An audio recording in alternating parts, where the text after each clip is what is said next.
Depuis hier, ils sont plus de 3 000 candidats au BEPC et au baccalauréat série A4 et D session de 2021 de plusieurs établissements du pays appelés aux examens. Rassurez-vous, ce n'est pas un examen d'anticipation, loin de là. C'est un examen blanc pour jauger leur niveau en vue de corriger ce qui peut encore l'être, mais aussi de mettre ces candidats dans le bain des examens de fin d'année. Dans ce journal, nous irons au lycée Diabal Lompo de Fadangourma pour le lancement national de cet examen. Dans ce journal également, il sera question de la 14e convention nationale de l'Église de l'Alliance chrétienne du Burkina Faso. Réunis à Dédougou depuis le 6 avril dernier, les fidèles de cette congrégation jusqu'à demain 10 avril pour faire le bilan de la participation socio-économique de leur Église au développement du pays depuis son installation en 1923. L'ouverture des travaux dans quelques instants. Bonsoir à tous et bienvenue aux actualités de 19h sur la RTB. Depuis hier, ils sont plus de 3000 candidats au BEPC et au baccalauréat série A4 et D. Ce sont de 2021 de plusieurs établissements du pays appelés aux examens blancs, initiés par l'association des élèves et étudiants musulmans au Burkina Faso AMB. Cet examen blanc a pour but de jauger leur niveau en vue donc de corriger ce qui peut encore l'être, mais aussi de mettre ces candidats dans le bain des examens de fin d'année. Et c'est au lycée Diabal Lompo de Fadangourma qu'est intervenu le lancement des épreuves en présence de Amidou Lankwande et de Jérôme Tendano. Moïse Diane Sandrine. Appel, vérification d'identité, lecture et explication du règlement intérieur et voici lancé l'examen blanc national organisé par l'association des élèves et étudiants musulmans au Burkina. L'AEMB veut ainsi contribuer à rehausser le taux de succès aux examens de fin d'année. Un examen blanc national, et le top départ est donné partout à l'instant. C'est dans l'optique en tout cas de préparer les élèves pour l'examen final. Ça leur permet de se préparer psychologiquement. Dans le centre de FADA, nous avons 193 candidats inscrits, dont 35 au bac A et 84 au bac D, 75 au BPC. Encadreurs et élèves candidats sont unanimes.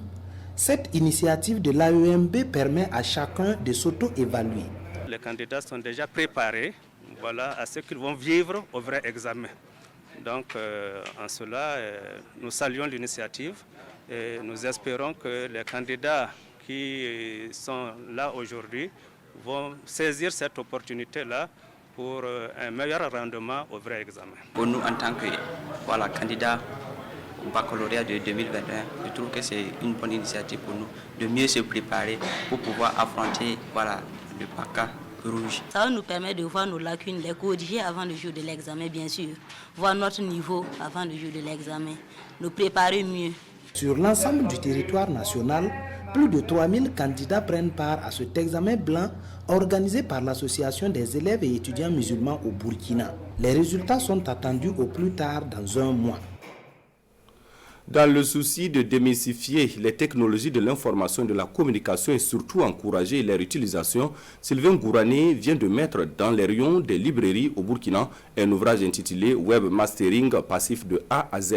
C'est un livre de 192 pages qui plonge le lecteur dans l'univers d'éthique avec une facilité d'apprendre à explorer l'outil informatique. La dédicace du livre a eu lieu le samedi dernier à Bobo Dioulasso, Hassan Gourabou et Karim Sissé pour plus de précisions.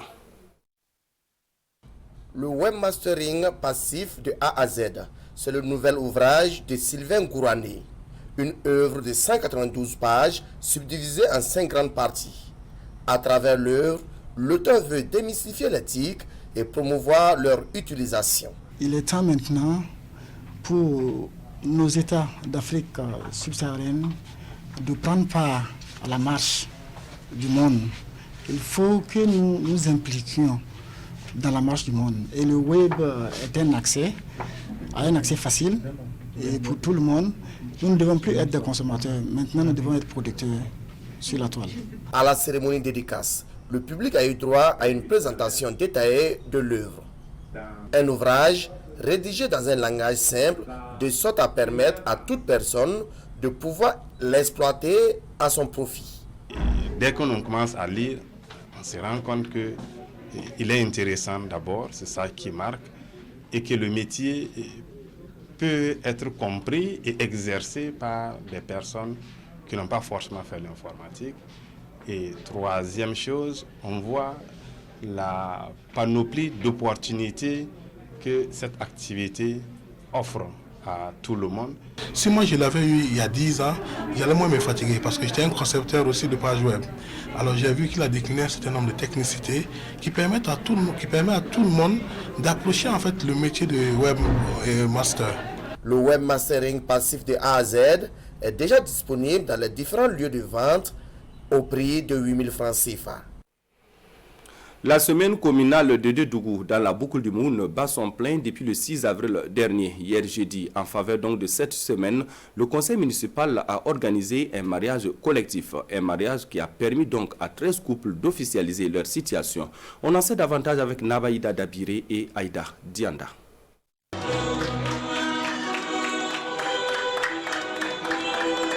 Ils ont décidé ce jeudi 8 avril 2021 de fouler les tapis rouges de l'hôtel de ville de Dédougou pour officialiser leur union devant l'officier de l'état civil.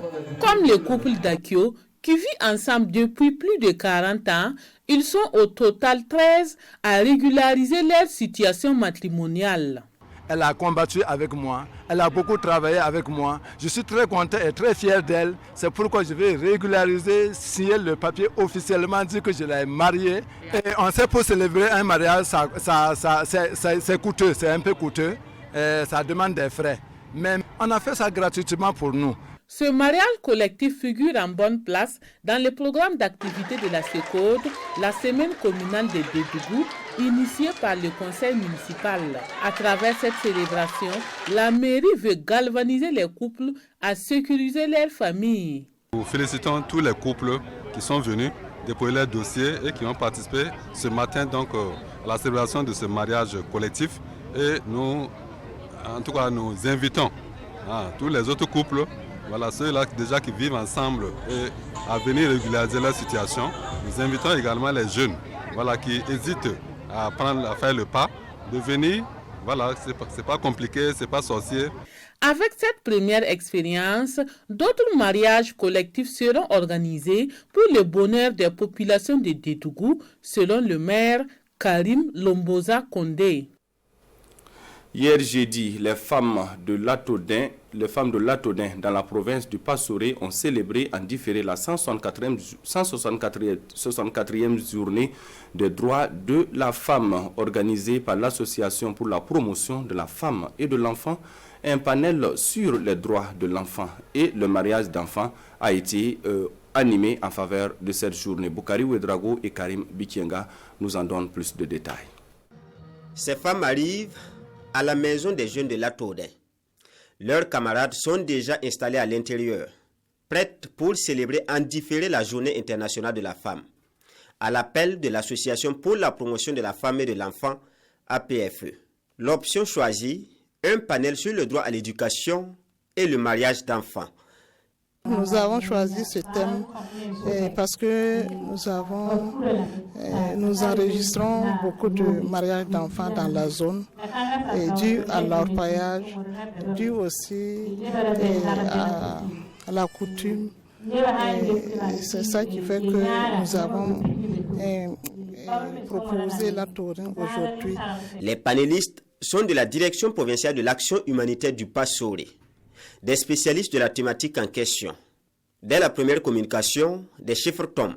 40 cas de mariage d'enfants enregistrés dans la province entre 2018 et 2020. Tout le monde doit mettre la main dans la pâte pour qu'ensemble on puisse en tout cas aller contre ce phénomène et puis de réduire pour que le développement au niveau local puisse être une réalité. C'est une synergie d'action de tous les acteurs. Voilà, les structures étatiques comme les structures, les associations, les partenaires techniques et financiers. Cette commémoration s'inscrit dans le cadre du projet d'appui à la réduction des inégalités basé sur le genre dans la région du Nord. Un projet mis en œuvre par l'APFE sur le financement de Oxfam Burkina.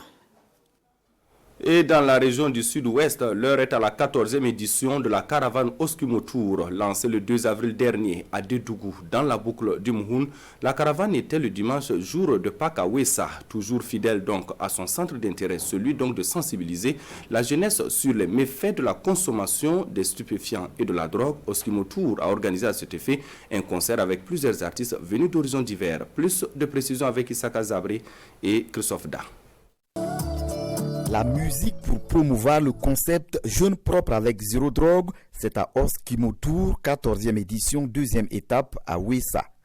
Une dizaine d'artistes prennent part à ce concert, certains en herbe, d'autres confirmés, mais tous ont le même message. Cette édition fait un lien entre la consommation de la drogue, la sécurité routière et l'engagement de la jeunesse pour la paix et la réconciliation nationale. Quelqu'un a pris de l'alcool, il est trop saoulé ou bien il a même fumé, il peut venir brûler le feu. Toi, tu n'as pas brûlé le feu, lui, il vient, il te prend. Et ça, il y a un lien. Quand vous prenez aussi, on parle de la réconciliation nationale. Si vous avez dans votre quartier, dans votre ville, des drogués, quand on va dire qu'il y a un petit souci, on se lève, on casse les magasins. Et vu ce que le président du Faso a pris comme direction, je pense que pour le bien-être de notre pays et l'avenir de notre pays, nous devons s'inscrire vraiment dans une paix durable, parce qu'on dit la paix n'est pas un mot, mais c'est un comportement. Le choix de Ouessa pour tenir cet événement n'est pas fortuit. La commune est un terreau de consommation de stupéfiants en tout genre. Regardez, la jeunesse, elle est beaucoup touchée par le fléau de la drogue. Nous sommes une commune frontalière qui est beaucoup fréquentée. Ce que nous observons déjà ici dépasse donc la limite du tolérable. Et je pense que il est temps pour les plus hautes autorités, il est temps donc pour l'ensemble donc des citoyens de se lever donc contre donc ce phénomène qui risque vraiment de décimer l'espoir donc notre espoir de demain qui est la jeunesse. Prochaine étape d'Oskimo-Tour, Manga dans le centre-sud le 9 avril prochain. Je vous le disais en titre, il se tient à Dédougou depuis le 6 avril dernier, la 14e convention nationale de l'Église de l'Alliance chrétienne du Burkina Faso. À cette assise nationale, donc, les fidèles de cette congrégation religieuse ont jusqu'à demain 10 avril pour faire le bilan de la participation socio-économique de leur Église au développement du pays depuis son installation en 1923. Draman So pour plus de détails. Main levée vers le ciel, ces fidèles prient pour la paix au Faso. Nous sommes à la 14e convention nationale de l'Église de l'Alliance chrétienne qui se tient à Dédougou. Un rassemblement pour cette communauté religieuse qui espère faire de ses fidèles des citoyens modèles. Tout ce que vous faites, faites-le de bon cœur, comme pour le Seigneur et non pour les hommes. Et l'objectif est surtout de donner un enseignement profond aux chrétiens de l'Église de l'Alliance chrétienne, mais aussi l'objectif est que les fidèles de l'Église de l'Alliance chrétienne puissent communier, fraterniser ensemble au cours de cette convention. En plus de l'évangélisation, l'Église de l'Alliance chrétienne apporte sa pierre au développement dans les domaines comme l'éducation et la santé. À cette convention nationale, les autorités régionales lui témoignent la reconnaissance de la nation. Dans la lutte contre la Covid-19, nous avons été donc accompagnés. Il y a des enfants qui sont parrainés, il y a des latrines qui ont été construites. Et je pense que tout cela, c'est pour faire en sorte que dans notre communauté, il y ait le bon vivre et le vivre ensemble. Le fait de se retrouver, de s'encourager, d'écouter ensemble, de partager, ça fortifie la foi, ça permet de continuer dans le moment difficile. À la fin de cette 14e convention nationale, le bureau national sera renouvelé selon le président de l'Église de l'Alliance chrétienne.